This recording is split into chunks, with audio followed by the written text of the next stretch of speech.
comment déterminer où se situe l'arrivée d'eau chez soi? Soit vous habitez dans une maison et vous avez par exemple votre compteur général de l'eau à l'extérieur dans un regard, et auquel cas en général vous avez un départ qui va vers l'habitation, et dans ce cas-là on va plutôt positionner le système où l'eau va rentrer dans l'habitation. Donc là il faut déterminer le positionnement de l'entrée de l'eau dans l'habitation, qui va le plus souvent se situer au niveau du point de chauffage de l'eau, c'est-à-dire ballon d'eau chaude ou chaudière. C'est souvent là, d'ailleurs, à l'entrée dans la maison, si le compteur d'eau n'est pas dans un regard à l'extérieur, c'est souvent à cet endroit-là qu'on va trouver le compteur général de l'eau, ou la vanne d'arrêt générale de l'eau.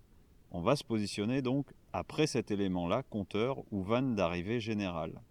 Donc si vous ne savez pas où se trouve votre arrivée d'eau, allez voir du côté de la chaudière ou du ballon d'eau chaude, et en général c'est là où on a une vanne. Quand on la coupe, eh bien cette vanne d'arrêt général va permettre d'arrêter l'eau dans tous les robinets de l'habitation, donc c'est une bonne indication pour trouver la vanne d'arrêt général. Et donc on regarde après la vanne d'arrêt général, autour de cette vanne-là, eh bien, de quel espace disponible nous allons disposer. Donc là, il faut faire une mesure. On va regarder à peu près 70 cm par 80 cm si ça peut passer. Si votre arrivée d'eau et votre compteur général d'eau est dans un regard à l'extérieur de l'habitation et que vous avez derrière le compteur d'eau deux départs, il va être nécessaire de se poser la question de savoir où vont ces canalisations.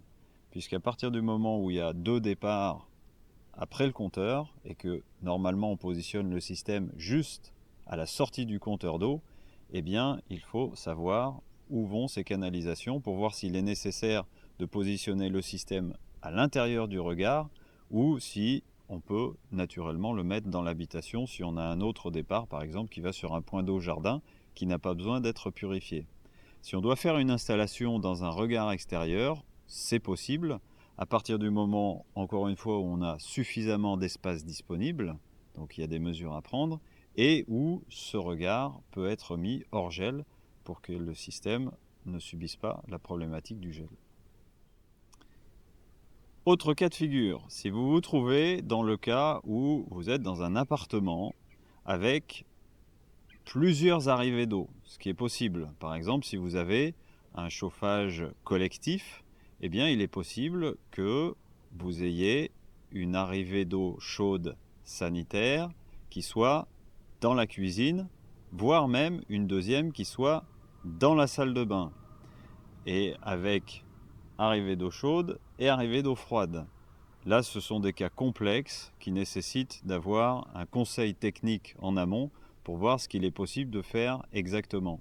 Si vous avez une arrivée d'eau froide dans un appartement qui est dans une gaine technique assez réduite, là également on se trouve dans un cas complexe où il est nécessaire de voir en amont avec nos techniciens comment procéder pour l'installation, s'il est possible de la faire ou non, ou si éventuellement on va pouvoir passer par un système plus compact, plus réduit. Ça, ce sont les cas de figure les plus complexes dans lesquels il est nécessaire qu'il y ait une information technique préalable qui soit donnée par nos techniciens. Dans tous les cas, ce qu'il est important de faire, c'est de nous fournir des photos de l'arrivée d'eau, des photos prises de près de la vanne d'arrêt général pour bien voir le type de canalisation et des photos prises de loin pour voir l'espace disponible d'intervention et les dimensions que l'on peut avoir dans cet espace disponible où vous estimez que l'installation va pouvoir se faire. Nous allons voir le montage d'un système Amilo Habitation. Le système Amilo Habitation est constitué de trois éléments.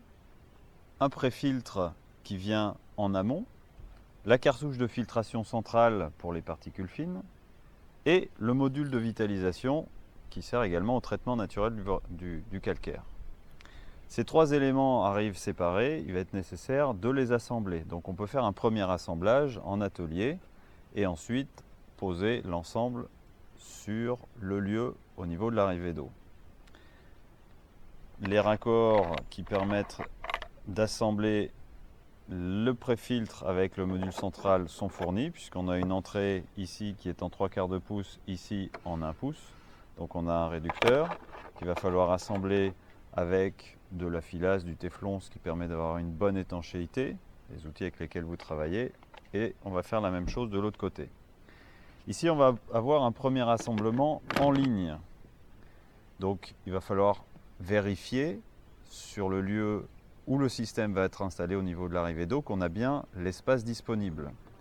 Si on n'a pas tout à fait l'espace disponible nécessaire, on peut également faire un montage, par exemple, à la perpendiculaire, ou pourquoi pas mettre les 3 modules les uns au-dessus des autres. Donc il y a différentes configurations possibles.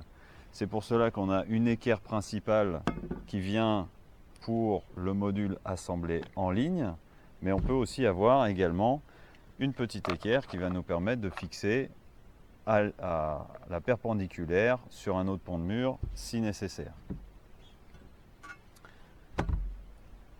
Donc, première partie de l'assemblage, la mise en ligne des différents éléments. Il faut aussi considérer qu'à la sortie du module de vitalisation, on a un raccord avec à l'intérieur une hélicoïde pour créer le vortex et on a dessus une petite flèche qui va nous indiquer le sens du courant. Cette pièce-là va être mise à la sortie et de préférence derrière on va essayer d'avoir une canalisation la plus longue possible. On va éviter d'avoir un T ou sinon on va mettre un raccord coudé pour faire en sorte que le flux de la dynamique tourbillonnaire soit au mieux dans le sens de la canalisation, qu'elle ne soit pas perturbée. Nous avons maintenant le modèle qui a été assemblé en atelier, donc il va être prêt à être posé directement. Donc on peut voir qu'on a de chaque côté une vanne, puisqu'il faut installer un bypass, c'est-à-dire qu'on a l'eau qui passe à l'intérieur du système et on peut également la faire passer, on va voir ça sur place, en dehors du système pour les moments où on souhaite faire de la maintenance, remplacer les cartouches par exemple. On peut comme ça continuer à utiliser l'eau sans avoir besoin de la couper avec le bypass, ça permet de passer en dehors. Donc là on a notre vanne de chaque côté, l'équerre est fixée, les 2 raccords ont été assemblés et étanchés et on peut voir que ici en fait une fois que notre système est monté avec 2 vannes, on est déjà à peu près à 65, à peine 60 cm au niveau de la longueur.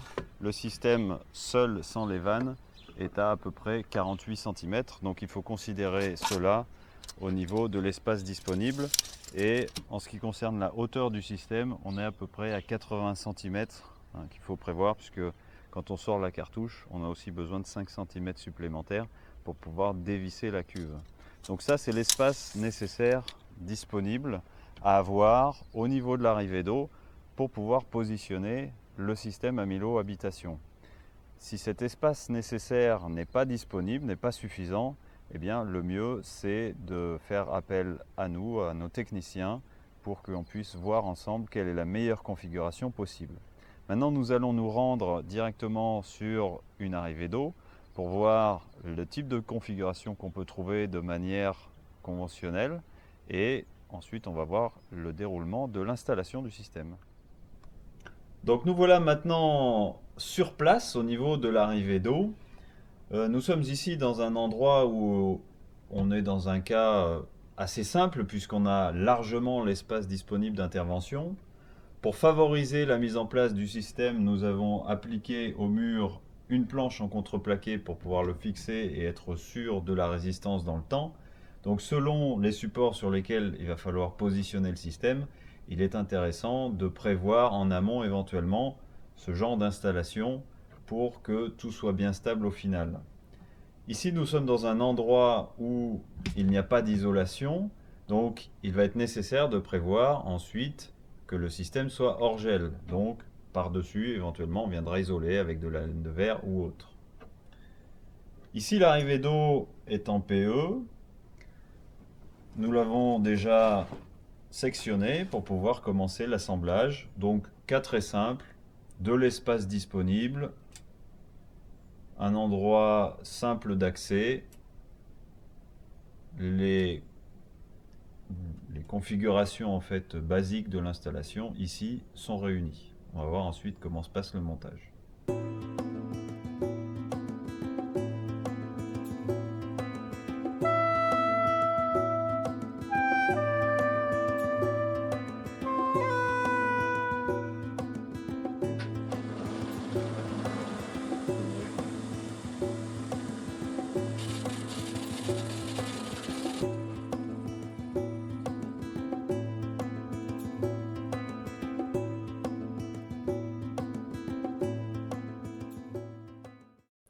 Voilà, donc là nous sommes dans un cas un petit peu plus complexe au niveau de l'arrivée d'eau, puisqu'on est dans un endroit un peu plus restreint au niveau de l'espace disponible, mais on peut voir quand même qu'on a suffisamment d'espace pour faire une installation sur le bas.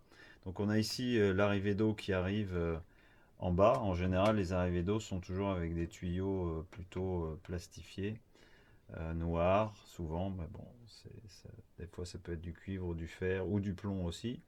Et on voit qu'ici on part sur un réducteur de pression. Donc il est important de noter que l'installation du système se fait sur une pression normale du réseau qui doit être située entre 1 et 4 bars. Donc si on a une pression qui dépasse les 4 bars, on va installer un réducteur s'il n'est pas déjà présent. Donc ici, le piquage va venir se faire tout de suite après la vanne d'arrêt général de l'eau. Et on va raccorder le système, repartir du système pour revenir alimenter la totalité de l'habitation ensuite. Et le réducteur de pression sera décalé en amont du système. Donc on va venir le positionner après la vanne générale de l'arrivée de l'eau.